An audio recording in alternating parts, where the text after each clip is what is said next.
Okay, ladies and gentlemen, it's 6 p.m. We'll call the meeting in order for the Upson County Board of Commissioners for Tuesday, February 9th. Tonight, we're honored with Pastor Corley here to do our invocation. So if you would please rise, follow our pledge. Heavenly Father, today we're so thankful that we can continue to reach up to you, regardless of the situations, regardless of what we've been through, what we may be going through today, or what we may face tomorrow. And we just ask God that as we continue to strive, Lord, for perfection, we just know, Lord, that as we take your hand, you will allow us to make the decisions that's needed for our community, for our towns, for our cities, Lord. And we know, Heavenly Father, as we look to you for your leadership in our lives, as we lead this community, Lord, we know, God, that we will be able to do our best. And that's all that you gave to us was your best. And God, that's what we try to give to you is our best.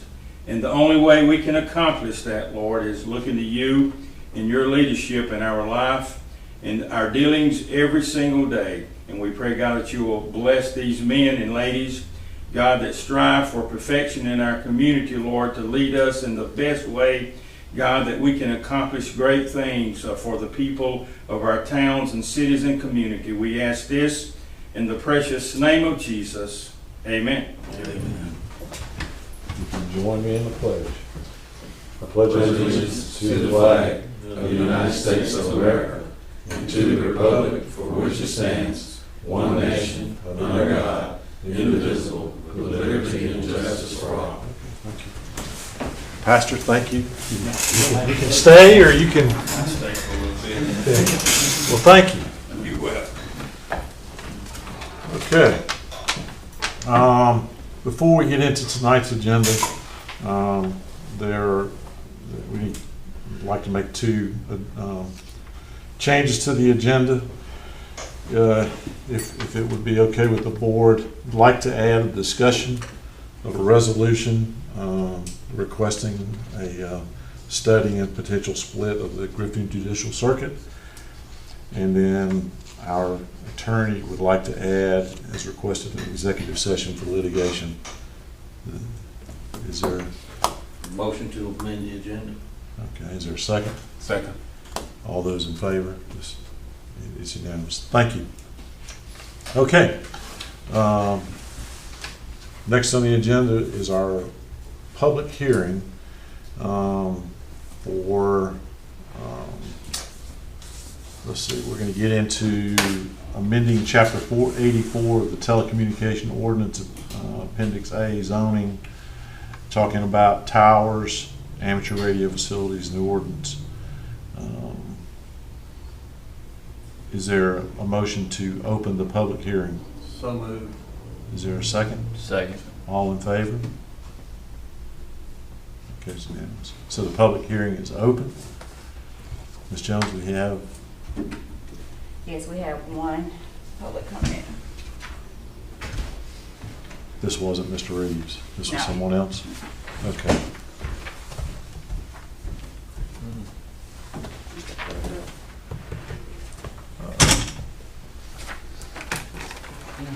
Here. Let's see.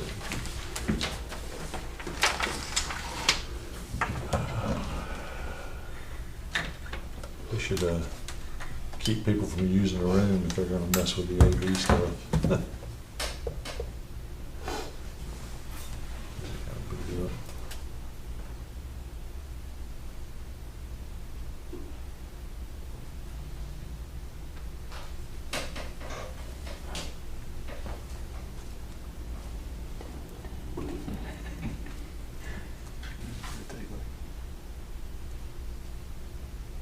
I can call him on my phone. I was about to say, do you have your app? An app? I got a phone. You don't have the app for this one? No, ma'am. Do you have the app on your phone? Yes, Yeah. I've got it, yeah, but it's not logged in. Oh, I can just put it on speaker. okay. Maybe it'll come up by the time we get to the other one. Here it is. Okay.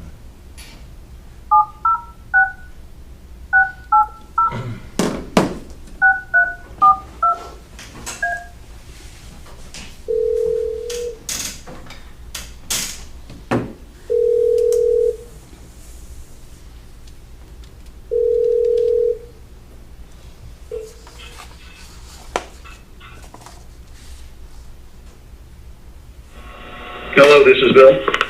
Mr. Pence, this is Jessica Jones calling from Upson County Commissioner's Office. We are Yes, I was. we are in the public hearing section of the meeting, and Okay. I'm going to turn you over to the chairman. Thank you. Mr. Pence, so, you know, we're in the public hearing phase, so you get 5 minutes to address the board on this ordinance that we're reading. So Okay. the floor is yours, sir. All right. The issue I want to bring forward, and I have brought it to the zoning commission also, is that the 35-foot amateur radio exemption is rather excessive, and then going above that puts a several $1,000 engineering fee on top of the tower for a low budget for a low budget operation like myself. That becomes essentially, I would not be disallowed from having a tower with having that PE fee of $3,000 to $4,000 added to my $1,000 to $2,000 tower budget. So that 35 feet is a bit excessive. And, you know, looking around Middle Georgia here where we are, it's significantly more restrictive than neighboring counties where the closest height is 70 feet in Meriwether County and then 75 and 100 in others. So my request is to send this back and change the 35-foot amateur radio exemption to a more reasonable 90 to 100 feet exemption for engineering for amateur radio towers. Okay. All right, sir. Well, we appreciate your comments, and if there's nothing else, I guess have a good day. Thank you. All right. Thank you. Okay. No other comment? No one else signed up for comments, so is there a motion to close the public hearing? So moved. Is there a second? Second. All in favor? It's unanimous. All right. So this is the first reading of this ordinance. So, Yes, sir. all right, Mr. Courier. Well, there's a couple of ways we can skin this cat. If there are specific sections you'd like to talk about, we can do that, or we can just go through the amendments as you see. That's the underline and cross these sections. Mr. Chairman, you asked me for the 30,000-foot view, and I provided it here. Basically, if you take all these changes that the Planning Commission has developed, one, we've added amateur radio facilities into the telecommunications ordinance and excluded them from some things. Originally, that ordinance did exclude them, and we thought, well, maybe it's best just it's still a telecommunications tower, put those in there and just modify the ordinance in those places where it's appropriate. So basically, that was the initial effort, was to get amateur radio facilities into the ordinance. You just heard Mr. Pence talk about raising the potential height for amateur radio facilities. The 35-foot number is only magic in that that's the number that was in the ordinance before. However, we've taken the cap off. So basically, the way the revisions are is that under 35 feet for, in this case, the amateur radio, no permit, no special exception is required. It's by right under 35 feet. Over 35 feet, they're going to have to go through the special exception process. So, the cap was 35 feet, and it wasn't addressed in the special exception at all. Now we've done that. If they come in for 150, as long as the Board of Commissioners grants their 150-foot request through special exception, they'll get a 150-foot tower. So the cap absolutely was lifted, but yes, there's still a basement there, or a touchstone at 35 feet, defining the border between by right and by special exception. This also gave us the opportunity to clean up some language that's been outmoded. Specifically, we're talking about conditional use. Upson County really doesn't have a conditional use process because special conditions are the same thing, or special exceptions are the same thing. So we actually used to take them through the telecommunications tower company through a two-step process, which really didn't have any difference, but one was called the conditional use and one was called the special exception.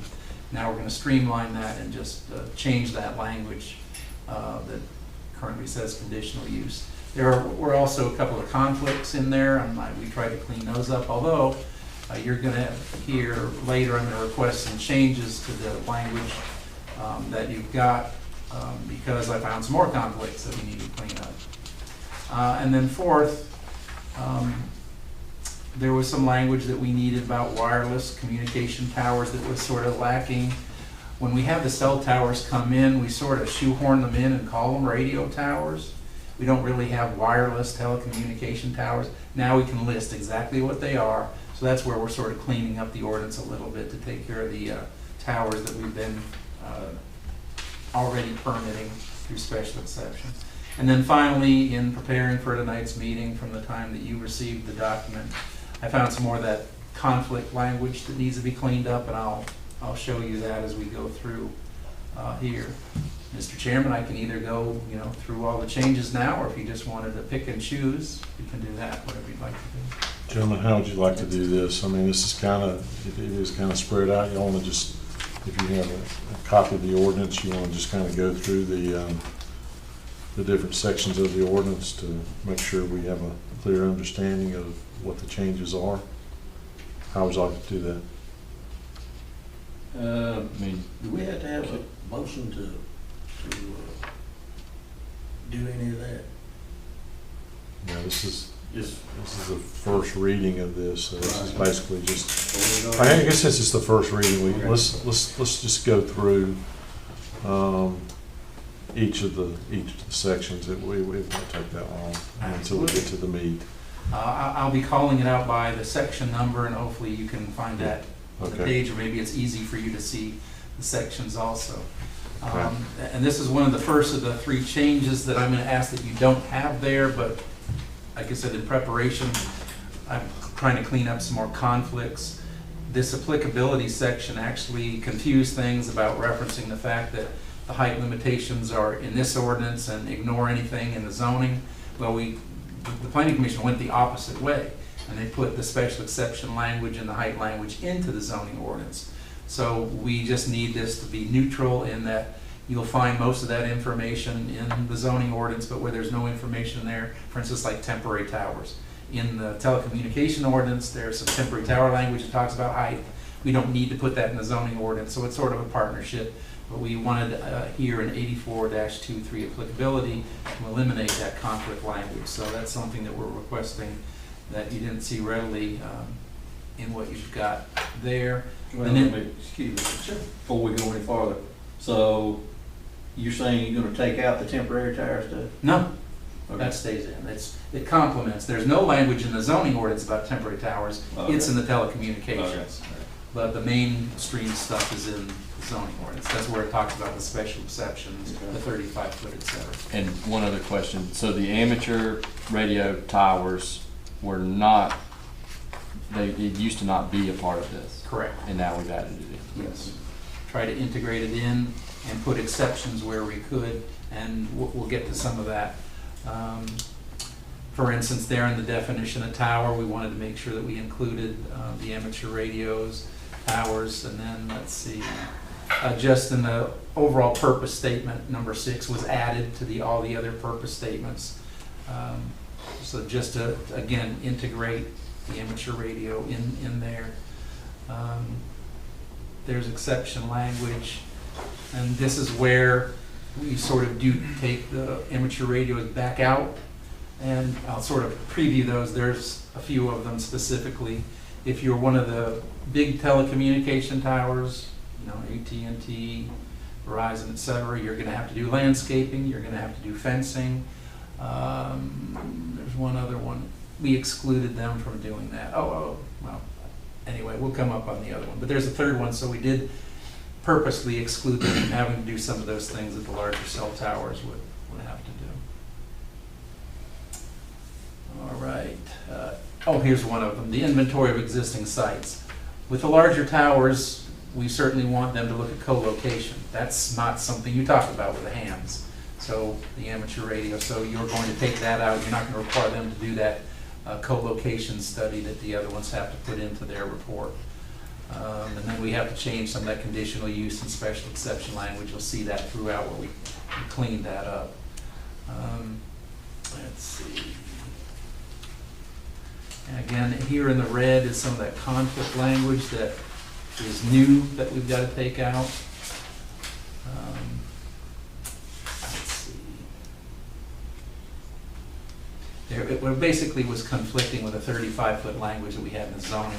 So we just cleared this up and put it all to zoning to not have that 35-foot conflict. And then the other ones you see here are the changes from conditional use to special exception. Now this is the other point that Mr. Pence was making. The language that is not underlined is existing language. What's underlined was added by the Planning Commission. There was a requirement basically that when you provide and apply for your building permit, obviously we need some sort of certification that this thing is not going to fall over, that, you know, this is a kit. I believe that the company that Mr. Pence talked about was Rohn, I think it's spelled R-O-H-N, and the parts that he's going to use. The assumption that the staff's going to make here is that, you know, these are certified parts, this was a kit, you didn't just throw this together in your backyard with your welding equipment and put it up. Obviously, we need to look at the quality when they permit this. And so this language in here where it talks about anything dealing with a civil, mechanical, or electrical, we need some proof that it's certified by a licensed professional engineer. Whereas the assumption there is you're buying a kit, or you're buying basically a tower pre-made, or you're hiring somebody to bring it to you, and you're putting up the tower. So the company that manufactured it certified it, obviously. That's the idea. There had been some concern that, you know, Mr. Pence talked about making some of his own parts. That's exactly what alarmed the Planning Commission a little bit, is that, okay, well, is that going to compromise the tower if you manufacture your own parts? Now, through the discussions we had with him, the change that he talked about was putting a hinge at the base so that he could lower the tower by himself. I don't think that we considered that manufacturing your own parts, but this is the language that gave him some concern. So if you want to study that between now and the next hearing, number 3 here is what gave him heartburn. Again, this is language that was taken for the regular cell towers, and now that we folded in the amateur, this language applies, and we've added some. But that was not by accident. The Planning Commission did that intentionally.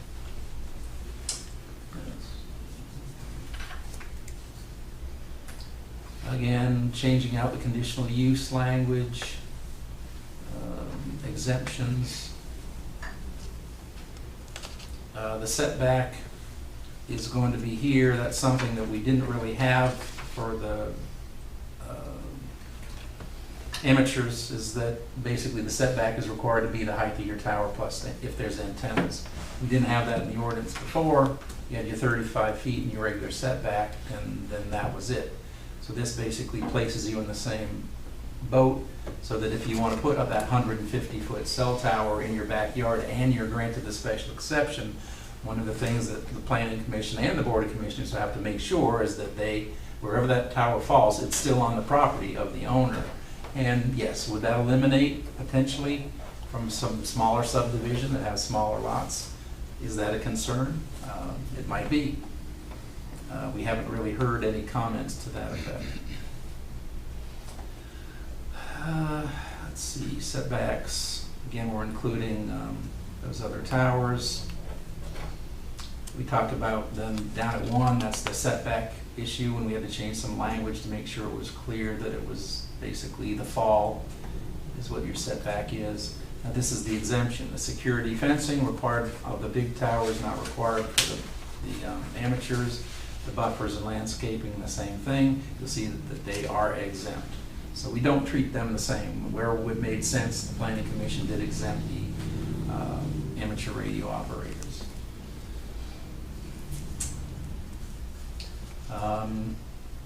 Talking about being able to attach your ham radio antenna to other structures. And then again, if you attach it, or in this case, you can also add up to 1 20-foot addition without going through the whole process, but you still have to meet the fall.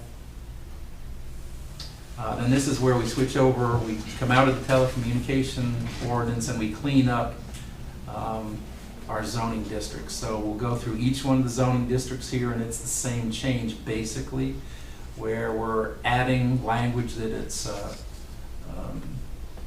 wireless telecommunications. We're taking advantage of the fact that now we can put that in, call them what they are, when we've just been calling radio towers before.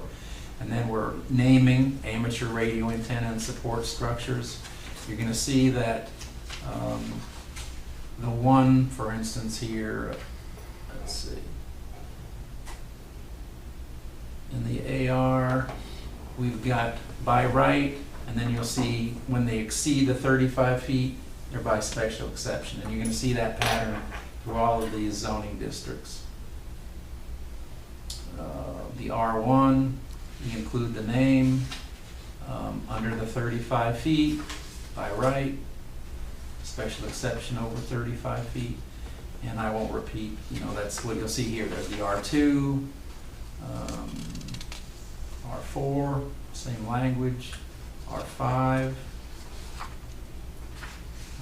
Now in the PM, we don't have quite the same language, identical. We can't place it exactly in there, so we have to use the same language but couch it a little differently. No big deal, it's just the way that it's written. Remember, these categories are where somebody comes in with a plan. We don't really have prescriptive descriptions of what you put in the zoning districts. You come with a plan. It's sort of your own created. And that means that we're not going to have regulations. You're probably not going to put it in for radio towers. So we include the language in here for those. In this case, in the M2, we had made this change earlier when we did the Georgia teleports, so there was no reason to rechange it again. So the reason why you see this change that was not previously reviewed is just to avoid the conflict with the amendment that was made with Georgia teleports in the M1, the M2, in this case just the M2. And we add them into the list, talk about the heights. And then we're on to the PR. And that concludes the staff report, Mr. Chairman. Okay. Fun with text changes. Okay. Is it comment time? It's question time, so yeah, any. Okay. Kudos to planning and zoning for upgrading this ordinance, which is probably, I don't know who drew it up in the 1950s, but and the planning board, they did a tremendous job on it. I do have a few things that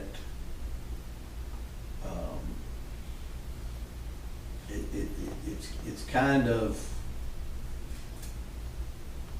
I'm trying to put this into words that it's very, some of it's very restrictive of people's ability to pay for certain things. Well, let's just take it item by item, issue by issue. Right. So the first one is The first one let's just start with the height. I got a list right here of the surrounding counties. Minimum, I think is 75 feet, and let me just pull my little list out here. Pikes there's no permit for 75-foot tower. No permit for a 75-foot tower in Monroe County. Meriwether County is 70 foot and under. No permit. that's in all zoning districts. Yep. I really think we ought to have a permit and a special exception. I'm not saying we don't need to, but I think the 35 feet is kind of, well, I won't say that the 35 feet is bad in something besides AR. When you get into, heavier subdivision where your neighbor's pretty close, maybe we ought to look at it a little harder. But, if you got somebody living in AR, and 75-foot tower, I mean, pine trees are, there's no way under the sun you can be 35 feet and expect a signal to transmit if you're below the pine tree. So you hit on several issues. So just to peel it back and take one layer at a time. So the first is the permit and the inspections. Mm-hmm. So the purpose of the permit is so that we know it's there, and we have the ability to go And out. there's no exemption. and Every inspect. tower gets a permit. Right. Whether it's 1 foot or 1,000 feet, that's gonna get a permit.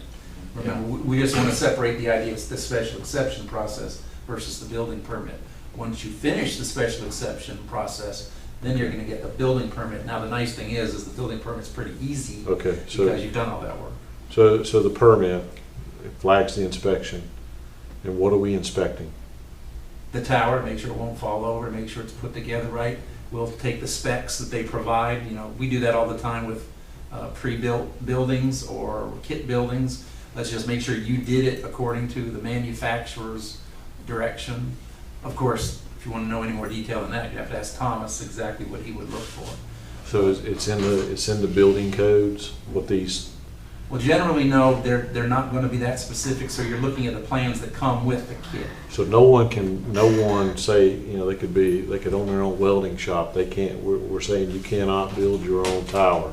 You can if you get a PE to certify it, and that's where Mr. Pence was talking about the cost of getting somebody to certify. Sure, but then you need to get an engineer to say, yes, it won't fall over, it's sturdy, it'll meet wind loads, etc. Okay. So that addresses the permit and inspections and who's gonna do the inspections and to what standard we're inspecting to.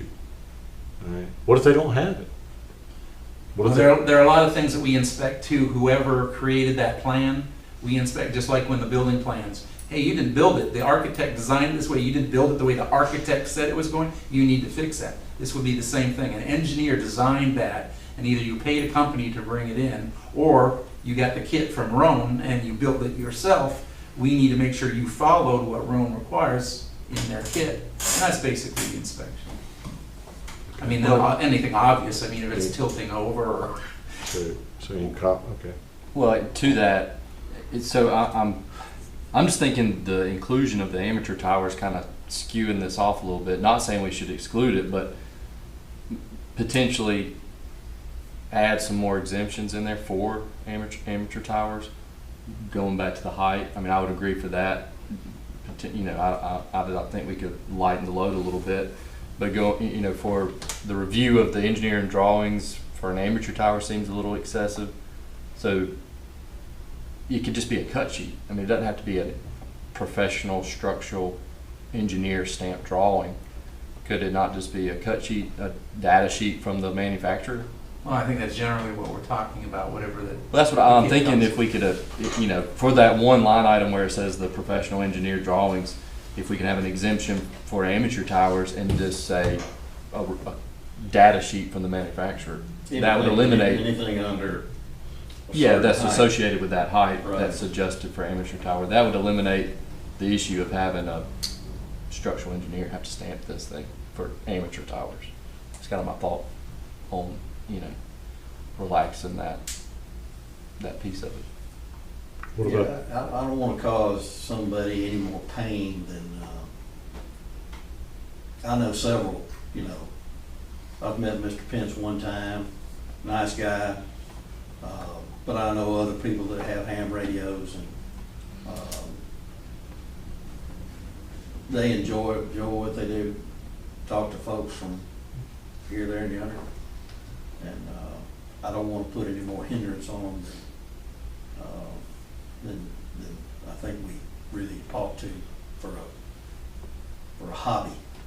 okay, But the height issue and the PE stamp, but then again, in the AR zoning, it'd be different than putting it in an R5. yeah, well, let's, if I could, just try to, so that we can go through this, because it's kind of, it's like, I feel like I got cards shuffled everywhere here when it comes to this, because, we're in two different ordinances and we're addressing several issues. So as far as the inspection piece, the permitting and the inspection, anything related to that other than perhaps, when you say cut sheet, I'm assuming it's just some diagram that came with the box when you. Yeah, whenever you, if Yeah. you get a, It says, put your guide wires this far apart, this far out, if it requires them, or if it has some kind of lashing to a structure, how you do that. So, yeah. okay. just like if you're, buying a grill, it comes with a cut sheet showing a diagram of what you're putting together. Yeah. I mean, that makes it a little more simplistic than, Yeah. a structural engineer. Okay, so one of the things that I guess that came up through this individual's, Mr. Pence's thing, was modifications to that diagram or that cut sheet. And then, so we're now saying that if you make those modifications to that, we're requiring you to get a PE's stamp on it. That, I think that was another one of your concerns that you mentioned. So,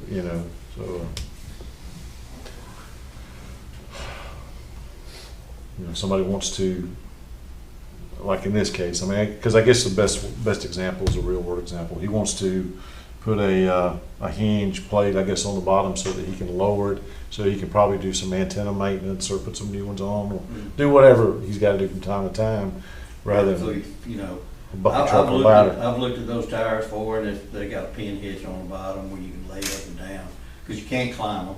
You gotta let them down if something goes wrong, or you got to change coax or whatever. And it's just a pin hitch on the bottom, folds up. So what verbiage would you recommend the ordinance say when it comes to modifications to the kit and how they?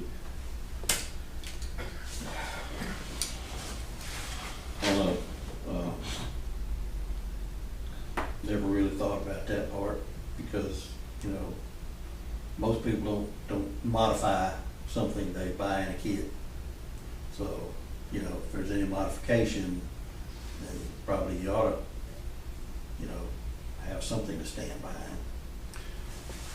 Yeah, but I mean, like to your point, though, the getting a PE to stamp basically a base that, like you said, is probably just a hinge and some pins that are concreted in.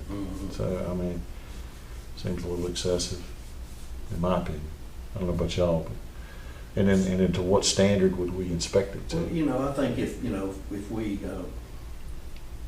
just exempted like these other counties did, anything below 90 feet, anything over that, I'm sure, is going to be. So anything below 90 feet, we would just permit it, not inspect it.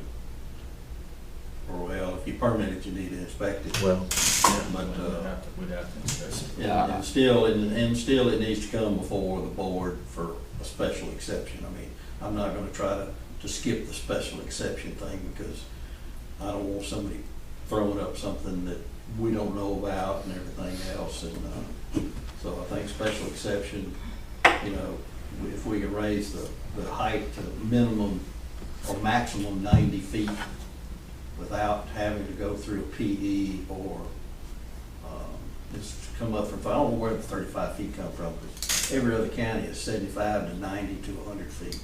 I don't know how they threw 35 feet in. And I haven't researched this at all, but and none of those goes through any special exception or anything. so they're by right 90 feet or below. They're by right. There's no permit. Yeah, I mean, and I guess, I got a couple questions I'd like to ask. Sure. All right, so anything 35 foot or less, nothing. You just get it, you put it up. Permit, but no special exception. No special exception, all right, but they're still, even at 35 feet and under, they still got to provide some kind of something saying this is what we got. There'll be That no doesn't change regardless of the height. Correct. Okay, so we got two issues here we're really discussing, and the one issue is basically having engineering or a spec from a manufacturer saying the installation instructions were, this is what they are, we're gonna look at those and inspect that to be sure that's correct. So that's gonna happen regardless of the tower. Do we do that on a cell tower? Well, that's a Thomas question. I know he does in-depth, and he gets pretty dirty inspecting those sites now. Does he climb the tower, et cetera? I doubt it. But we'd have to bring Thomas in to tell you what he does for the cell tower. Obviously, he did inspect the one down in Salem. Yeah, And he got very dirty. He was there multiple times. Well, the other two things I just looking at this. I mean, and I don't necessarily like being restrictive on anybody that, you know, when they're on their own property, but when we're talking about a 100-foot tower, and I live on 5 acres, and my lot's 150 foot wide, 200 foot wide, and I got, you know, a 100-foot tower on one side of my house, one side of my lot, that falls, where's it gonna fall? It can fall on my property, or it can fall on my neighbor's property at that point. Well, not the way that this is worded, it has to fall. That's part of the process, is it must fall, just like the regular big towers, it's gotta fall on your property. Okay, all right, then if it's gotta fall on your property, and the only person that would be at harm would be me going in my yard, cutting the tree down, if I cut it down, it wasn't gonna fall on anything but my house or my property, that'd be on me, right? Yes. So why have a restriction on, are we wanting to inspect the towers, or we want to prevent, I mean, this has really confused me. I mean, what is our goal here? Safety, it's always safety. And hopefully we care about the safety of the person installing it, and we have a lot of people who think they're electricians and think they're plumbers, but they're not as good as they think, and that's why we do inspections on their own property, because they're not quite as good as they thought they were. Hopefully our licensed contractors are better, but that's the sort of thing. Yes, sir. And I would add to what Doug's saying, and it's for future owners of the property too. And I mean, you know, as you know, I've expressed, you know, I think as we become more professional in our endeavors, one of the things is, so when the properties do turn over, you know, we're offering our community's offering a high quality product to somebody. You know, so it's two parts. It's the existing owner, but as we know, the properties will change hands, and we're certainly concerned about future members of the community too. I think a lot of these restrictions I'm okay with, especially for, you know, cell towers and the larger structures. I think, like I said, the amateur radio is the one that we may need to put a little bit more exemptions on, like Paul's saying, and bring the height level, you know, increase the height level. So Commissioner Jones gave this to me, and this is an example of what's in somebody else's. It's talking about amateur radios and receive-only antennas.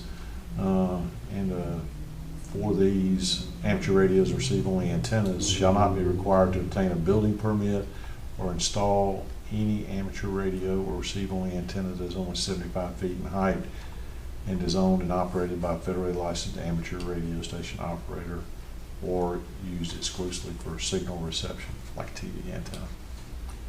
So they, you know, one of our neighbors, they don't even require you to get a building permit for anything under 75 feet or under. For an amateur. Yeah, for amateur. For amateur radio. Yeah. That's assuming you are a federally licensed amateur Yeah. radio operator But that's Pike and. or used for Meriwether, signal reception, TV Yeah. antennas, and those Monroe things. County, same way. Yeah, I think we just need to piece out this amateur piece and take a little less restrictive measures on that one. Yes, sir. I just add something, and I would just encourage the commissioners too to, you know, the planning commission included almost every land use designation we had, and I would submit to you that perhaps any tower of any kind might not be appropriate in R1, or a 70-foot tower would certainly probably never be appropriate in R5, and it may be as simple as just, you know, trying to understand. Obviously, I think the majority of our applications are probably going to be in AR, and it makes a lot of sense for AR, but, Well, that's what I was trying to get to a minute ago was, you know, AR where, you don't have a house for a quarter of a mile away from you or something. You know, but when you're in a heavily dense, subdivision, you don't want somebody throwing up a 75-foot tower when your lot's only 50 feet wide. You know. So if I understand you correctly, so you've already stated that, you would like to see a max of 90 feet without any sort of engineer. So is that what, so are you saying 90 feet by right we talked about if we want to break this out by zoning, so would you say 90 feet by right in AR and everything else is special exception comes in, if it's anything, Mhm. you know, that way, you know, we kind of lay eyes on it. Yeah, because I think, you know, once you get into a subdivision or something, I think we need to be mindful of the neighbor. Yeah. And, you know, but Doug's got all the zoning broke down and everything else, so, you know, if you're living out in the country and, you know, even if I had one in my house, I mean, I've got, you know, I couldn't tell you how many tires I could put in there to fall over, but, you know, it never hit nothing but my stuff. So, but residential stuff, I think we need to try to keep it a little more, you know, correct. And I agree with that. The only thing that I don't know how we could address it is we do have some AR that's dense, and you know, we got 3 and 5 acre lots all over this county that's on a street that are narrow lots, you know, and houses are on them. And how do we address that? How do we? I think the part of the ordinance that, you know, that requires you to have setback enough for the tower to fall in any direction would cover you in that part, but it might save staff time to eliminate R5 and R1, you know, 'cause that way no one, because the likelihood of someone being able to get a special exception where that would qualify in any of those designations would probably be pretty slim anyway. Well, So just exempt it altogether, you're saying? well, if you exempt it from AR and by right, that they don't come get a permit, they don't do anything, they erect it, okay? And there's places right here, right now, you go to this AR, that they can go out there and put it, that antenna's not gonna fall on the property, we're not gonna know it's there. We're not gonna be able to protect those people on both sides of them. So I guess my question is, how do we address that? Well, I don't mind them pulling a permit, you know, I think everybody ought to, we need to know what somebody's doing in the county, and, you know, send somebody out to inspect it and make sure that, you know, this thing got baling twine holding it up in there. Yeah, so 90 foot by right, but still requires a permit. Right. Yeah, so over time, is this thing gonna require any other periodic inspection? Because, you know, guy wires over time Mhm. tend to deteriorate. And if you got a guy wire there now, in 5 or 6 years from now, he'll become rusty and gone. Are we gonna do periodic inspections? Or? But then it gets into, are we qualified to do That's periodic exactly right. inspections? And I don't think, Yeah. I think the answer is no. You know, I mean, that's a whole separate, Yeah, but, so this is, I think it's something that we would need to consider if we're gonna. well, in that case, it'd just be a liability issue for the property owner, right? Mhm. Yeah, if it falls on his house, it's its own fault. Mr. Chairman, may I ask a question? Yes, sir. In advance of tonight, one of the things I did not research was how this compares to the city's ordinance. Doug, did you all look at the city's ordinance in the planning commission work session? No, I'm not sure that they even have a telecommunications section. Population. I'm not familiar with it. I have to I look. know we went through a permitting process for the tower at the GSP barracks, Yes, we did. but I don't remember what the requirements were for it. Do you remember those requirements? Not exactly. I think there was the major case there was a waiver of the height because it exceeded what they said was in their ordinance. Right. Okay, so I was just Trying to- just curious. trying to keep this pointed here, so what about the suggestion Jason just made about eliminating some of the R zone districts from the get-go so that just prevents somebody from coming up here and going through this whole process, if we don't want them there? And which R districts would you recommend that they would be excluded from these? All R? Well, now you're telling PR. the radio operator where they can live and where they can't live. No, I'm just saying, you know, there's a limit on the. Right, but if you've got an R1 that's a big enough lot that your tower falls, then, and you got the special exception from the. So an operator that lives in a PR zoned or R1 zone you know, they want to put up a 35-foot tower because that meets their needs, then, You know, if they left the 35 foot in there, they'd be fine. But if you change the AR zoning to 90 feet, you know, and then especially, you know, we get in the weeds here. no, and I know, and now I know why, you know, let's thank goodness for the planning commission, the amount of time they put in. We're just focused on the high points. So, Mr. Chairman, if there's confusion about where the setback issue is, I don't know how your page, it's technically on page 3. right, It's under section 8424E1. And right. antennas and towers must be set back a distance greater than or equal to the combined height of the prospective antenna and associated tower from the boundary line of the property upon which the tower is located, effectively creating a buffer equal to the height of the antenna or tower.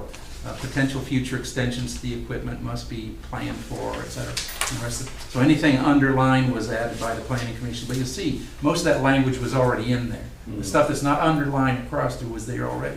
So this was already part of your telecommunication ordinance, and we do review it for that to make sure through the special exception. And this is where we look at the special exception process, and we've probably done 5 or 6 of these since I've been here. Yes, we absolutely make sure that when it falls, if it falls, it's going to be on the property that has basically applied for the special exception, and that's happened every time. So it's not. But are they, the big ones are in AR, as you pointed out. Yeah, so I think I mean, with that, I would say we would keep the R1s the way they are, I mean, the residential the way they are, because if they meet these requirements, then it's gonna fall within their own property, no matter. Yeah, but you're, Now, you're only concerned because in Upson County, Mr. Chairman, variances were the wild, wild west. You can get a variance for almost anything except for a different use. Can't have use variances. So if you had a concern that, wait a minute, and R5 is a better example because that's the smaller lots, not R1. We have like no R1, and that's actually the bigger single family. But anyway, in the R5, like Lincoln Park or rural Maine, or where there's our R5s are, you know, if they've got it, then why not let somebody live there? If they don't have it, we have this provision. Sorry, you don't meet the fall, but can you ask for a variance? Well, yes. Now, in the billboard ordinance, we actually excluded a couple of things that you may not ask a variance for. So you can do that also. We just got 2 issues here, the way I see it.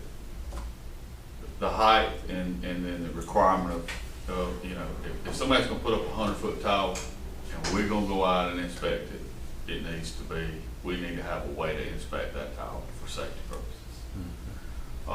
If we wanna say, if we actually want the permit process to be followed, then we need to determine at what height are we going to implement the permit process.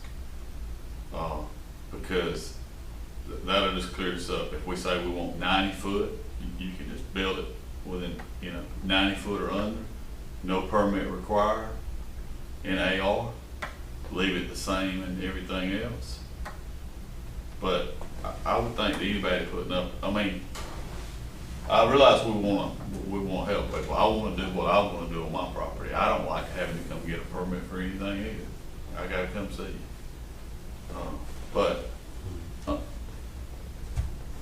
If we're going to inspect it, it needs to be, we need to know what we're inspecting. That's the whole purpose of our people going out there, is to make sure it's done right and it's safe.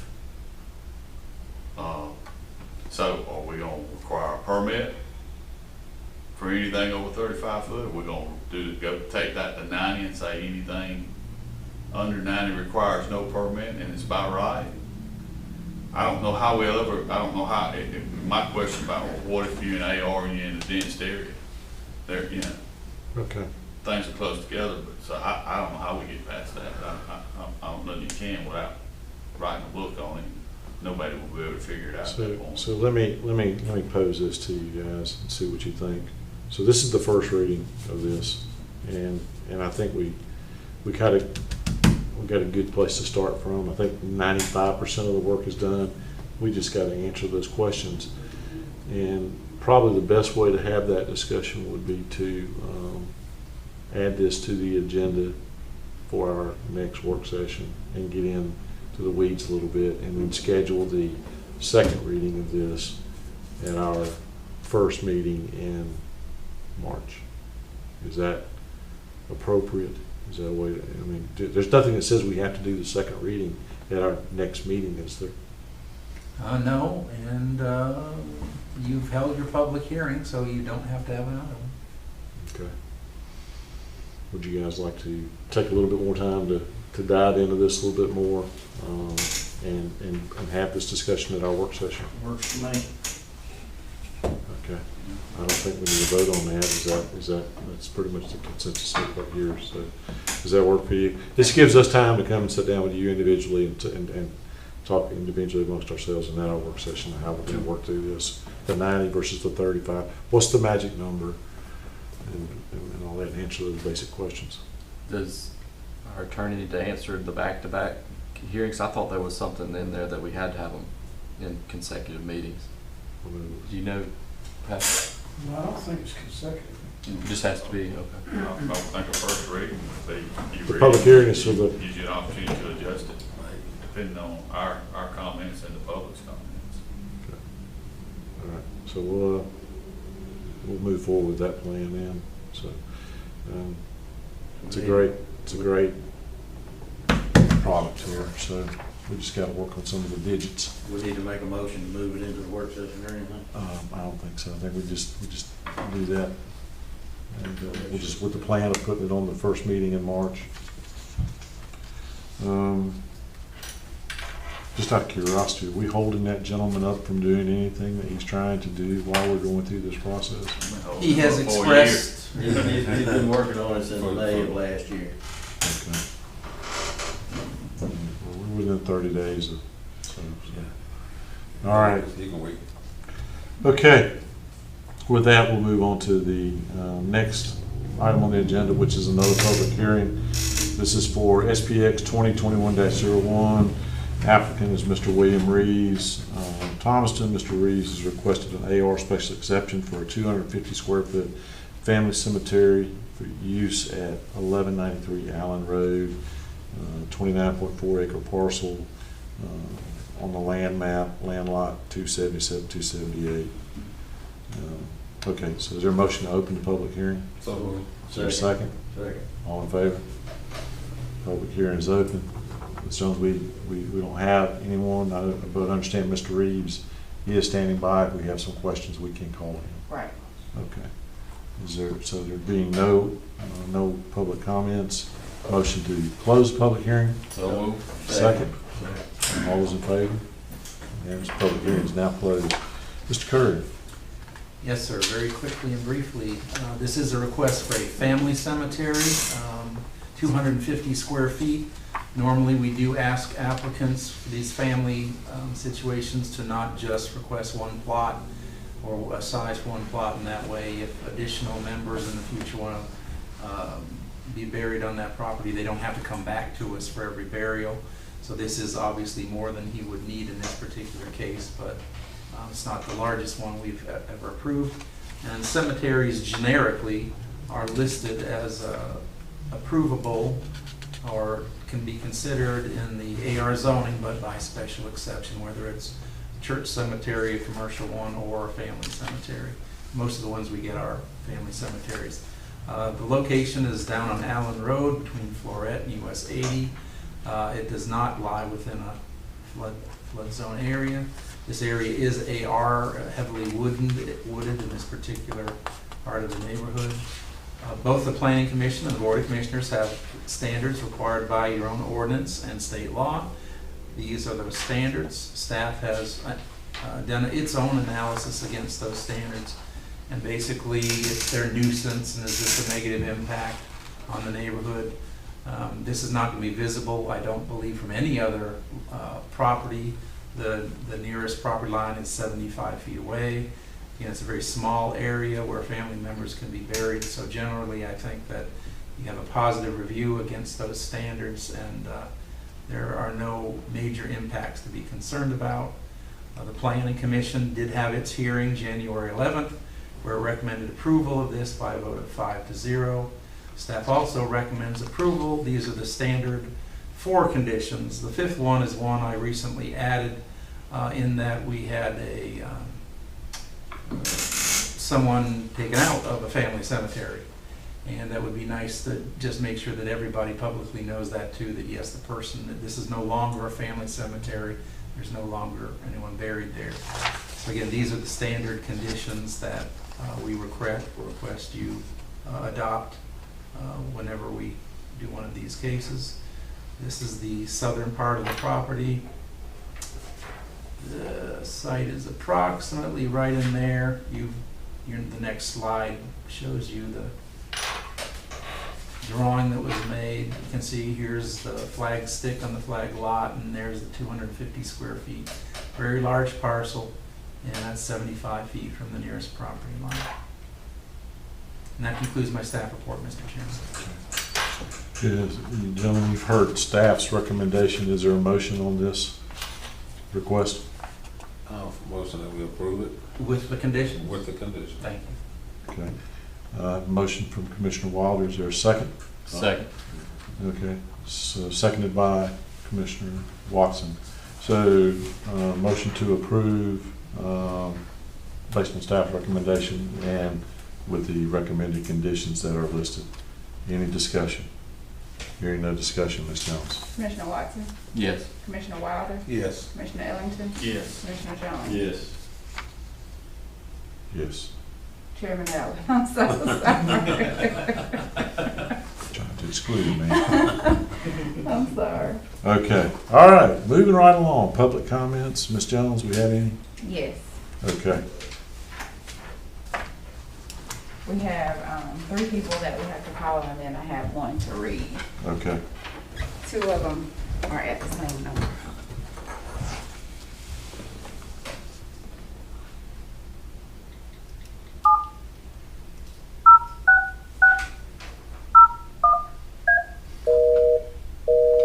Ooh.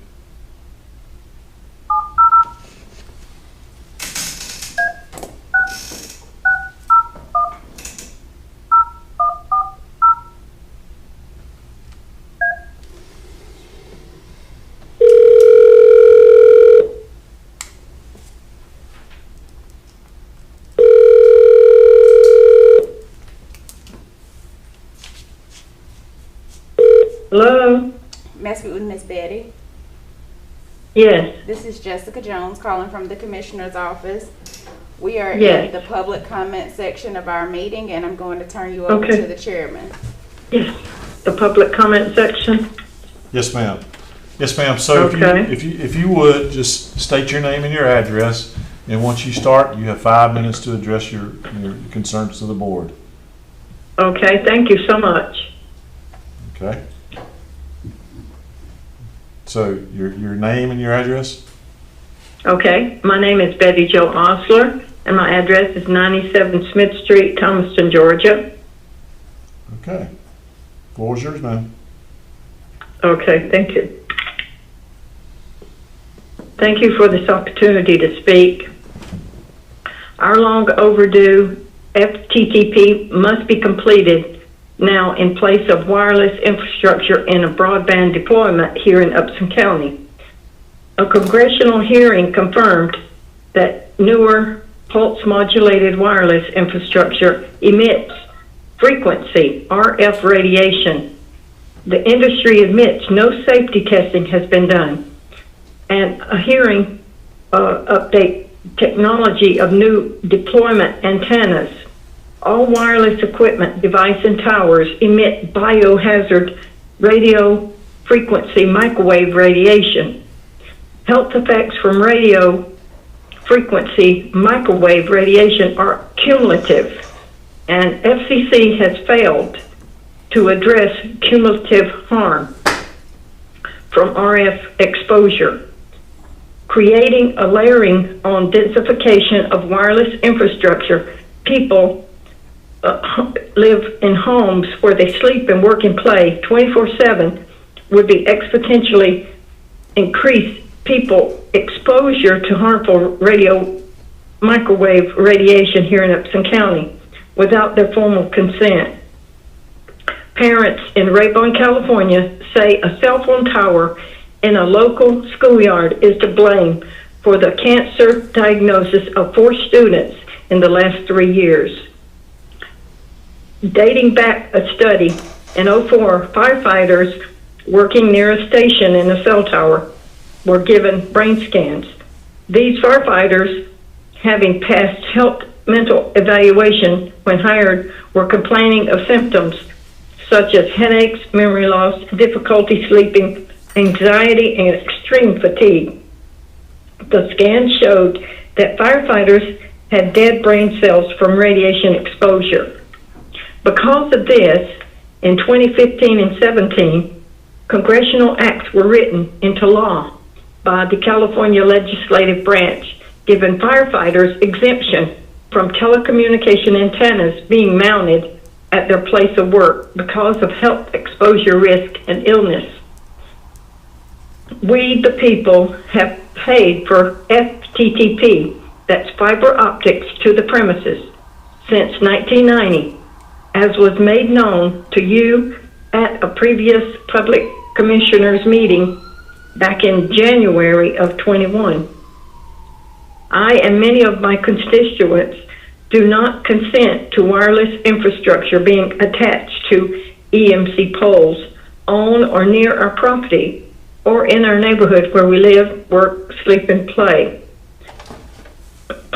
We respectfully demand that you, as our county rep, advocate for our rights to not be assaulted on or near our property, homes, or neighborhoods by RF microwave radiation.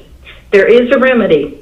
Our long overdue FTTP must be completed now in place of wireless infrastructure in any broadband deployment here in Upson County. Thank you very much. Thank you, ma'am. Have a good evening. Okay. You too. Bye-bye. Okay. Jeannie Marston.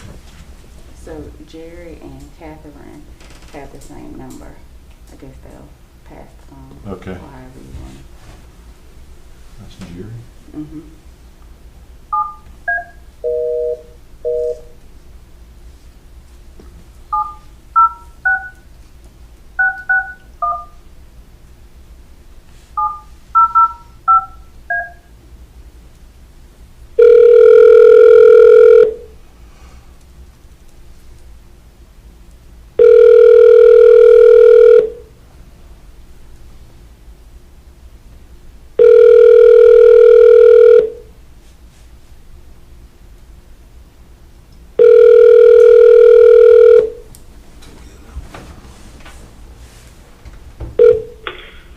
Jerry Marston. We missed each other. Please leave your name and phone number. I'll get back as soon as possible.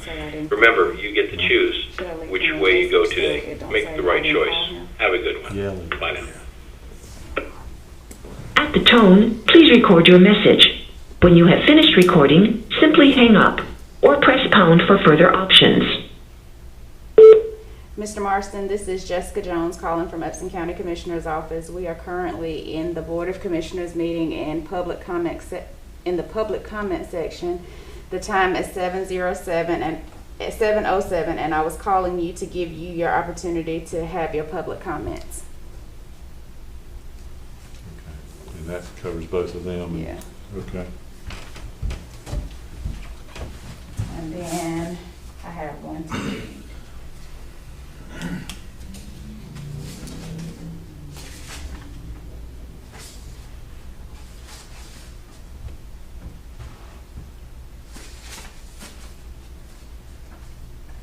This is from Marty Murphy, and it reads, as a concerned citizen of Upson County, how should we be expected to comply with local and state laws that require the payment and receipt of current license plates, tags, and pay taxes owed when our tax commissioner office is closed? Every office in the county is open with the exception of the tax commission. with policies and procedures in place to protect both the workers and citizens of Upton County. The current process of the tax commissioner does not allow citizens reasonable service that current county budget is assigned to. Should we as citizens not request this office budget be reviewed to reflect the services provided? We have to consider those of us who choose to not participate in online services for our privacy protection.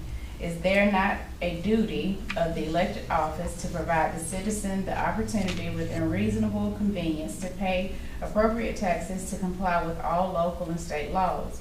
What other offices should we as citizens expect to follow the tax commissioners and only operate remotely? Sheriff? ?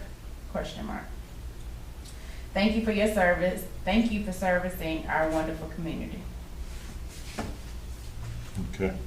That's it? That's it. All right, thank you. Okay, moving along. Next on the agenda is our consent agenda. On the consent, you'll see the January 23rd, 2021 regular meeting minutes and the approval of the engagement letter for English Law Group. And for the record, the amount is $89,500. Gentlemen, is there a motion on the consent? So moved. Second. Motion from Commissioner Watson, seconded by Commissioner Jones. Hearing no discussion, Ms. Jones? Commissioner Watson? Yes. Commissioner Wilder? Yes. Commissioner Ellington? Yes. Commissioner Jones? Yes. Chairman Allen? Yes. Okay, new business. Next on the agenda is the appointment to the Office Building Authority. We have a vacancy. Is there a motion? Mr. Chairman, I'd like to make a motion to appoint James Ellington to the OBA board. Okay, I have a motion to appoint Commissioner James Ellington. Is there a second? Second. Seconded by Commissioner Watson. Is there any discussion? So a motion made to appoint Commissioner James Ellington to the Office Building Authority. Ms. Jones? Commissioner Watson? Yes. Commissioner Wilder? Yes. Commissioner Ellington? Abstain. Commissioner Jones? Yes. Chairman Allen? Yes. Thank you. Okay, next on the agenda is discussion of a resolution to abandon a portion of Johnson Road.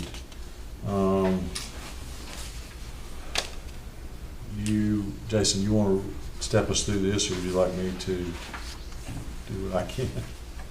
Mr. Chairman, in your packet, you have a memo that dates back to July of 2018 from my predecessor that gives you some background as to this issue. Attached to that is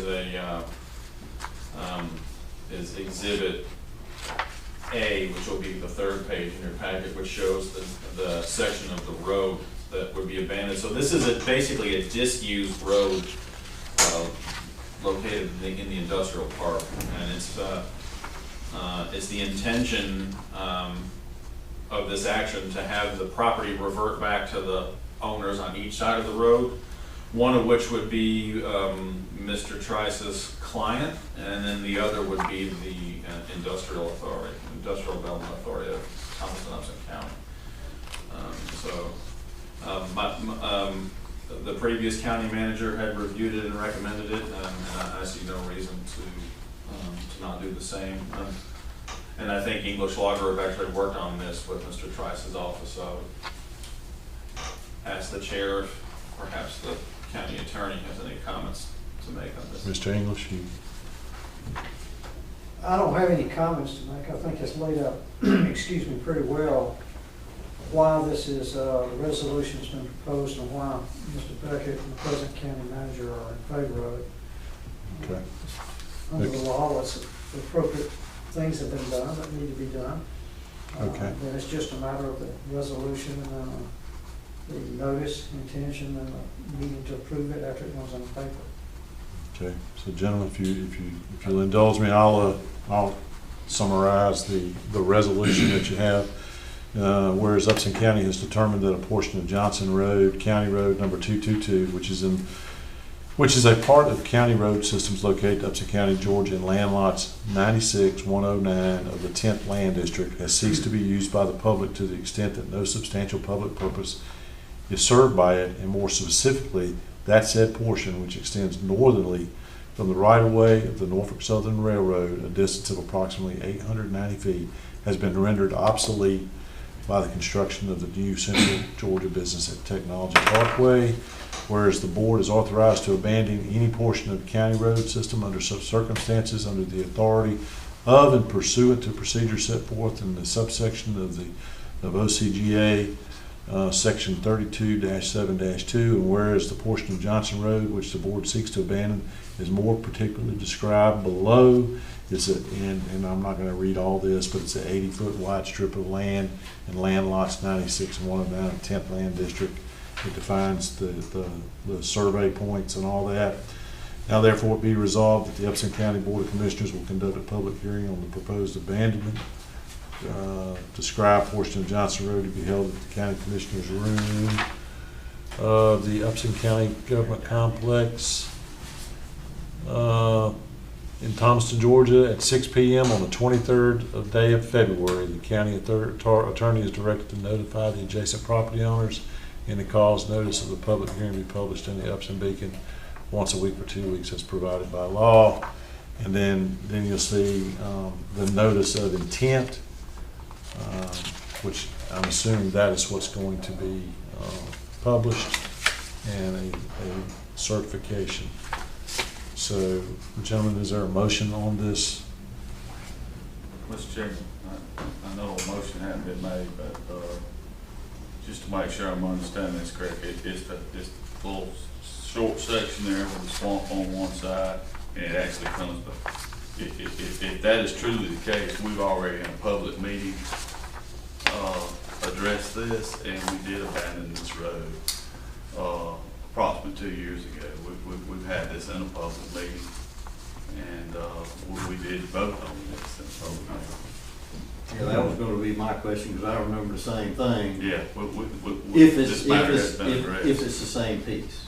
Yeah, and that's what's a little confusing to me is if it's the same piece, I'm not seeing any, I'm seeing all of Johnson Road. Yeah. I don't know why, but from the, basically it's just a little short section there, it's blocked off now. Is that what we're discussing? Heading towards 36. Right, it's just a little cutoff right there where instead of going Like up. a Dollar General, Right. right there. Yeah. We have officially, my recollection is we, in a public meeting, we did address this. Well, do you recall any advertising being done or anything like this in the past? I was asked to vote on it, I don't know about that. I remember, because I raised the question, are you sure the IDA wants to give that part up? Yeah, Well, I remember us having discussion about it, but I don't believe we ever dotted the I and crossed the T's via a resolution or any kind of public notice or hearing. So is there anything conflicting of that if we move forward with this? I don't see anything conflicted. I understand what Commissioner Ellis is saying, though. It seems to me if that were true, Mr. Trice would have, I mean, it's clearly on him, according to previous county manager, to have gotten all the paperwork and cross the T's and dot the I's. And I don't recall that, but I might not have been at that meeting, so I'm not real sure. But to answer your question specifically, no harm in doing it again. Okay. Okay, so based on that, is there any objection to just going ahead and moving forward and getting this done once and for all? Are we done with it? I hope so. Once we advertise it, have a public hearing, Right. and then vote on it again. I just don't recall us ever having the public hearing and doing any advertising. So this certainly makes sure that we've dotted the I's and crossed the Well, T's. if you want me to, I'll be glad to check with Mr. Trice. We can go back in a minute, Yeah. when Billy Beckett was here, Yeah. you know. But it doesn't matter, I mean, if we want to go ahead and redo it, I mean, if it's the same portion. I think, It is. is Mr. Trice not the one who presented it? Well, he probably did because he's representing. Right. I was thinking so. Because of the sale of the property, yeah, Mhm. Mr. Trice actually was here and spoke in the public meeting on this. Oh, we'll do it again. I think so. Let's just make sure we dot the I and cross the T's. No harm in doing it twice. I think we I'll ought offer. to, I think we ought to go back and look at it, we vote. Well, then, once we do that, then, once we vote, then we're bound to move forward on whatever it is we decide to move forward on. I'm good with doing it, so. Yeah, I'll offer a motion to approve the resolution to abandon a portion of Johnson Road that's presented in the staff. Okay, I have a motion from Commissioner Watson. Is there a second? I'll second. Seconded by Commissioner Jones. Any other discussion? Hearing no discussion, I have a motion to adopt this resolution abandoning the portion of Johnson Road as described in this resolution. Ms. Jones? Commissioner Watson? Yes. Commissioner Wilder? Yes. Commissioner Ellington? Yes. Commissioner Jones? Yes. Chairman Allen? Yes. Okay. As we amended the agenda to include a discussion of a resolution regarding the a split of the Griffin Judicial Circuit. Mr. Chairman, I apologize for interrupting. Can I go back to the resolution because that you just voted on? Yes, sir. Because part of the resolution at the very end says the county attorney is directed to notify the adjacent property owners and to cause notice of the public hearing to be published in the Upson Beacon once a week for 2 weeks. That would have been the first, if that's true, then the first ad should have been today. Is that right? No, the first ad will be Thursday. It'll run Thursday, and then it'll run next week, and then at the following Tuesday, that's when they will vote to, I'm sorry for speaking without, I interrupted that. You asked him the question and I started speaking. I apologize. No, you're fine. But it's to run Thursday of this week, Thursday of next week, and then the 23rd meeting is when they will vote to Have a public hearing and the- vote to formally we do. won't have to have another public hearing, you'll just vote to approve to abandon it. Well, yes, you will. Under this That'll be a public resolution, hearing. we, as county attorneys, are required to notify the adjacent property owners.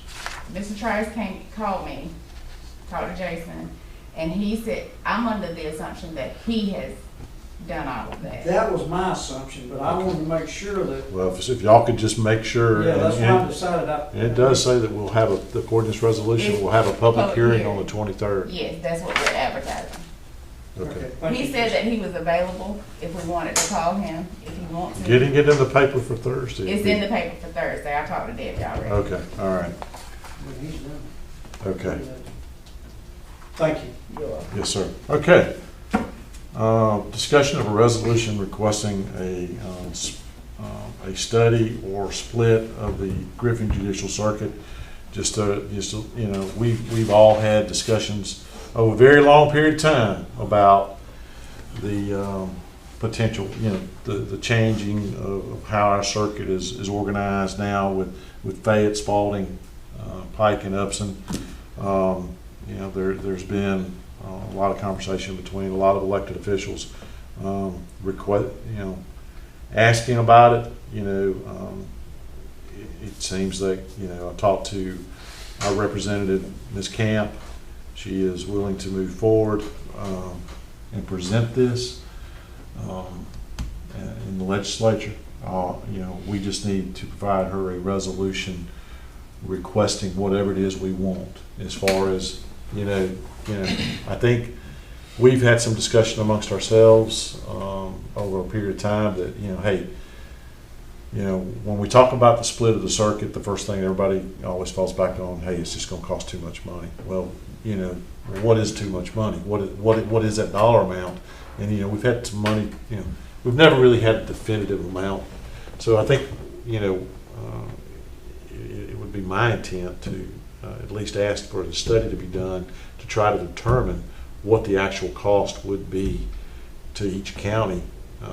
Were they a split that broke Fayette off in its own circuit and Spalding, Upson, and Pike were in their own. So this is just what Ms. Camp needs to go to the state and ask for the study to be done. Now, another conversation with her you know, she's of the opinion that you ask for everything you want at one time.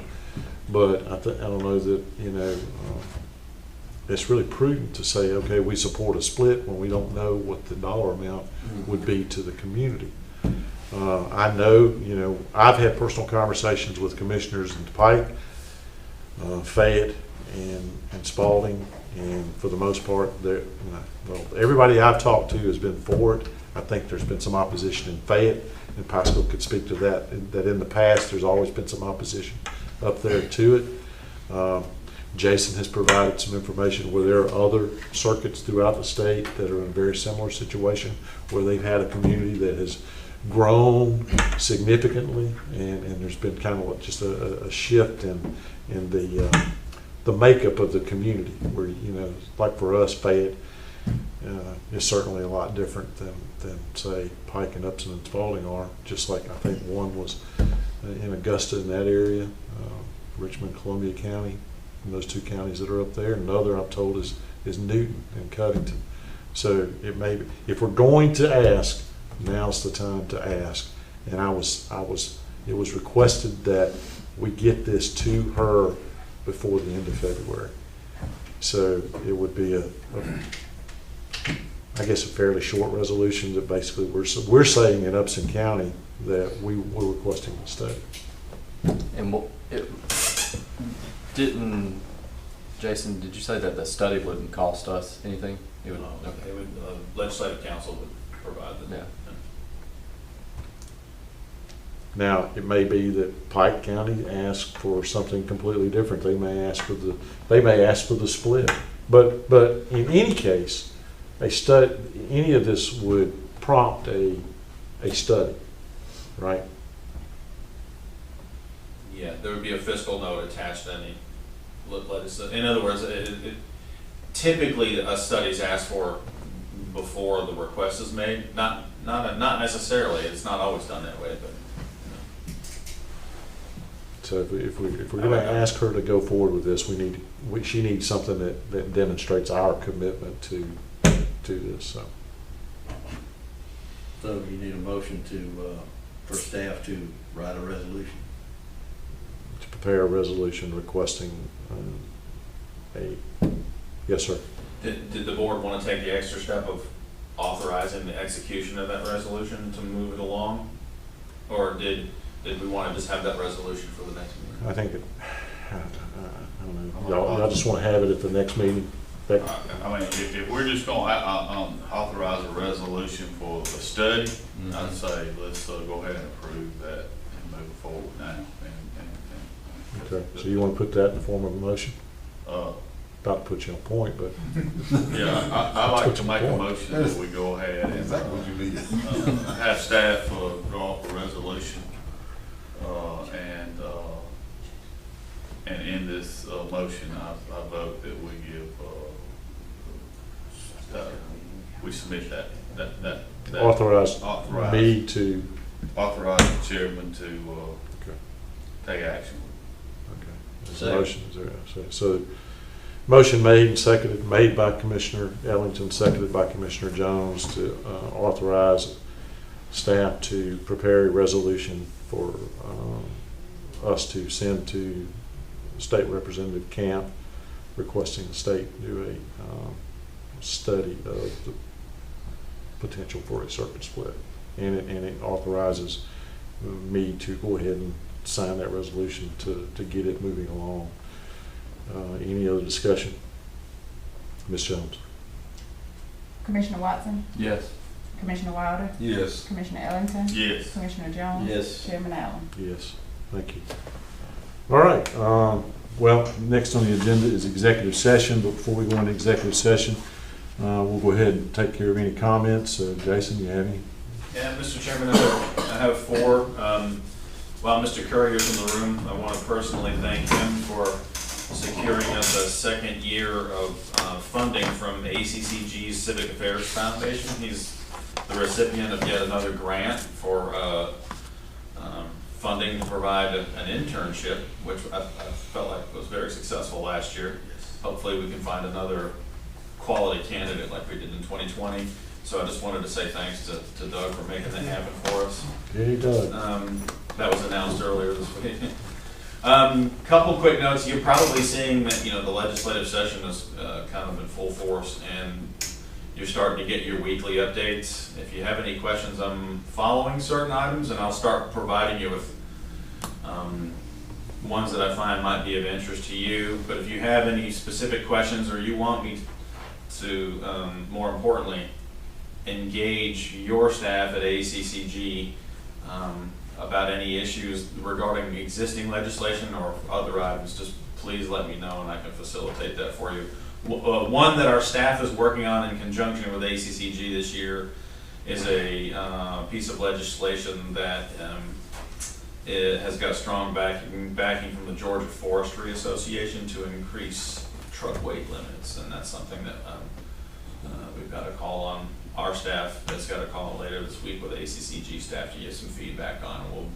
That's really the one we're following very closely. Obviously, it's in a county where we have a lot of timber property, and we have a lot of transportation issues related to heavy timber trucks. We're following that very closely. But if there's that, if you have comments about that or any other, just let me know, and I'll be glad to try to facilitate some dialogue.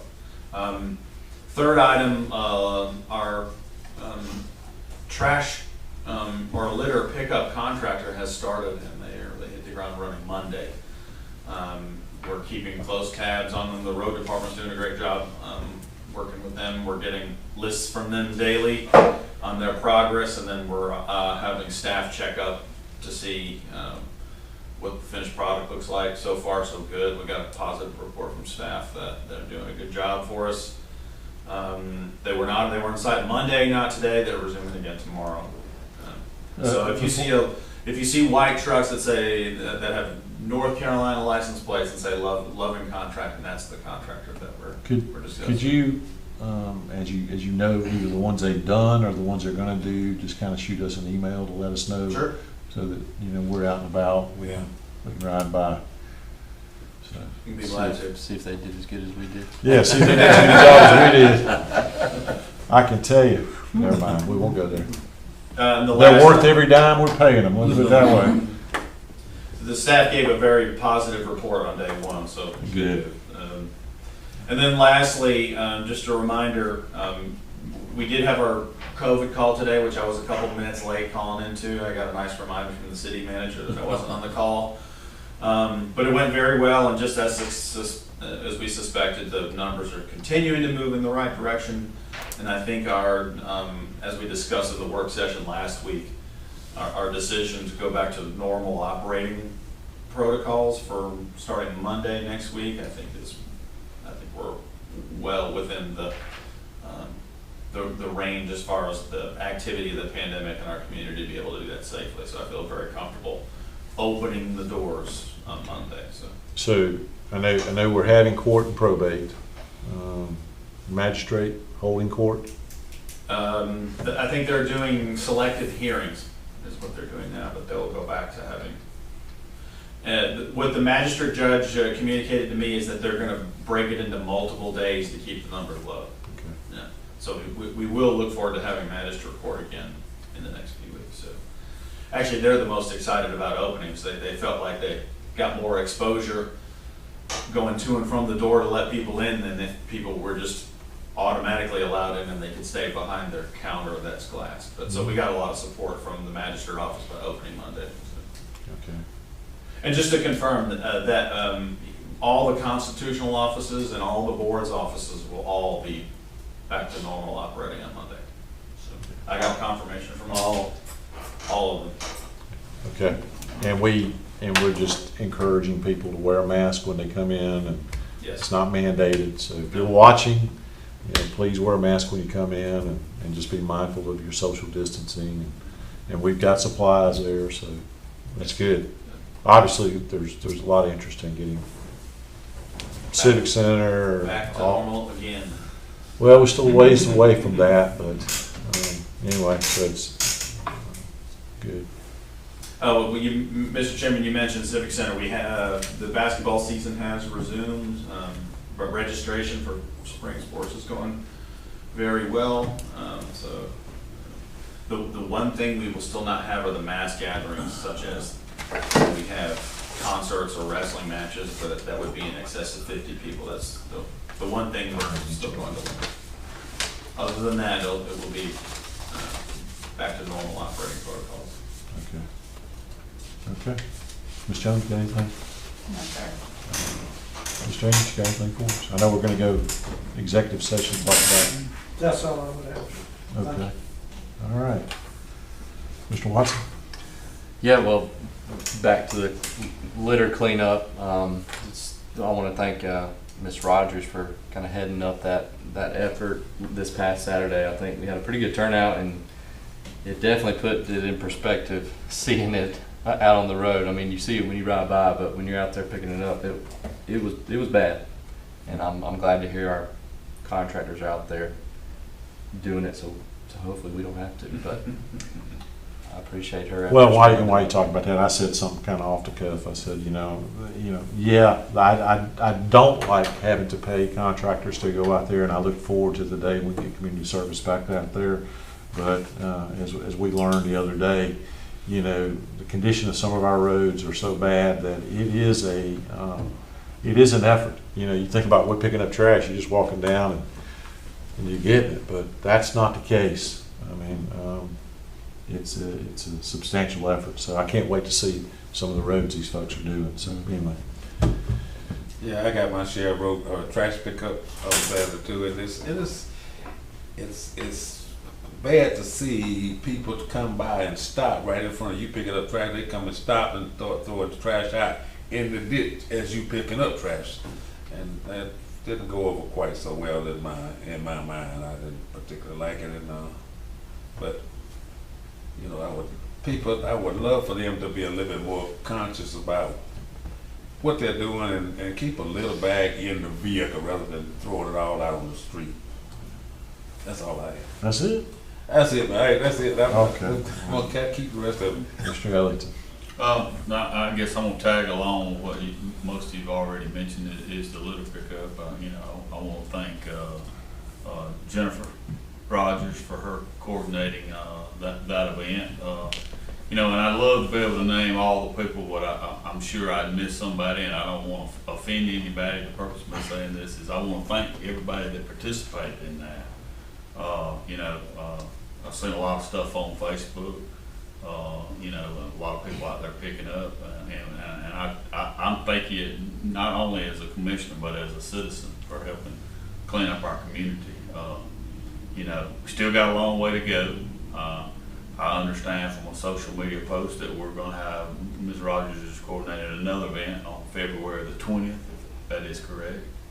I hope to be at that event. I was unable to attend this weekend. I had some pre-planned stuff that prevented me from doing that. But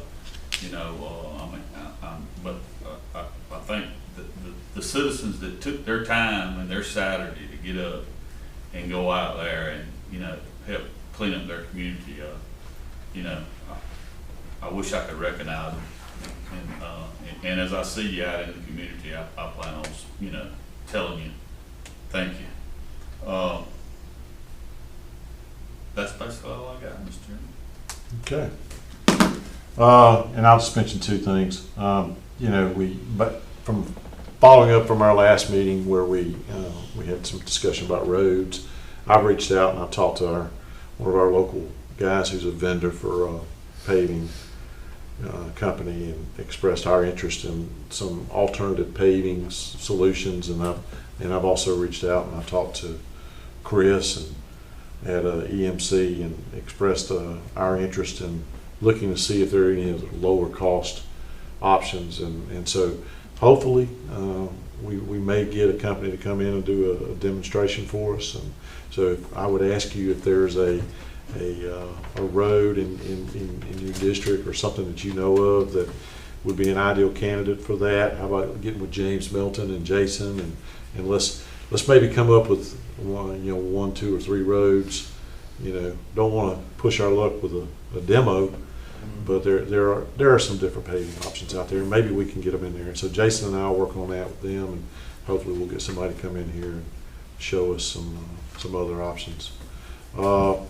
And I called Jameson at the archives, and so, you know, we're having a discussion about Andrews Chapel. I think we've all pretty much talked about it a little bit offline, but, you know, we've got an issue. We just need to know, staff needs to know at what point, how much we're willing to do, and as far as, you know, we got a price. It seems a little bit excessive.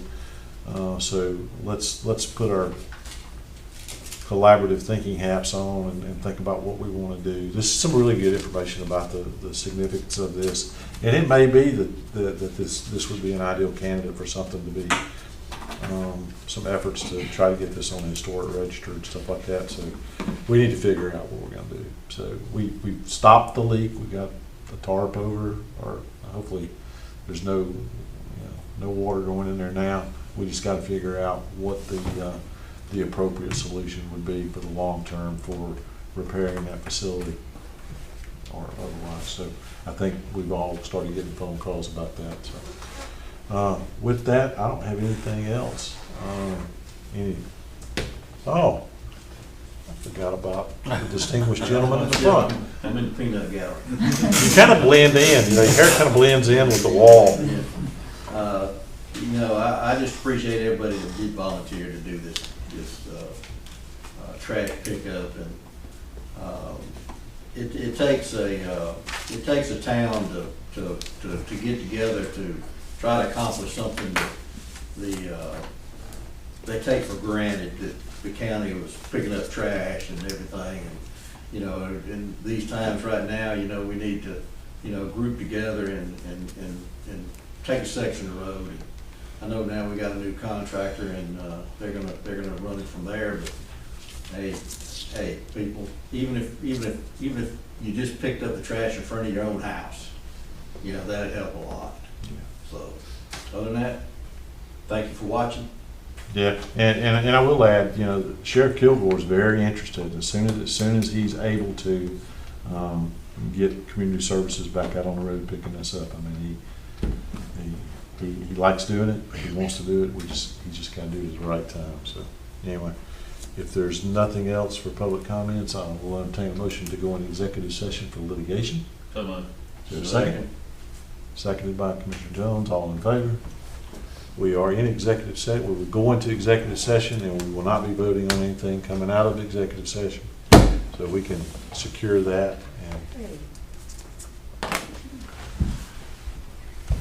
We can steal it, and then we can go back on to, Do we want to? I can steal it, cut the mic, and then we can come back on. Well, they're going to see us sitting here talking, right? Okay. Whatever you're comfortable with. I'm not sure I'm comfortable having a camera looking at us while we're going to executive session. So. Everybody got a jacket? I saw that. Would y'all? Yeah, we got a cloak. Which way, I mean, I can cut the whole thing if you want me to, and we just vote off lines. Cut it. We're not gonna. Technology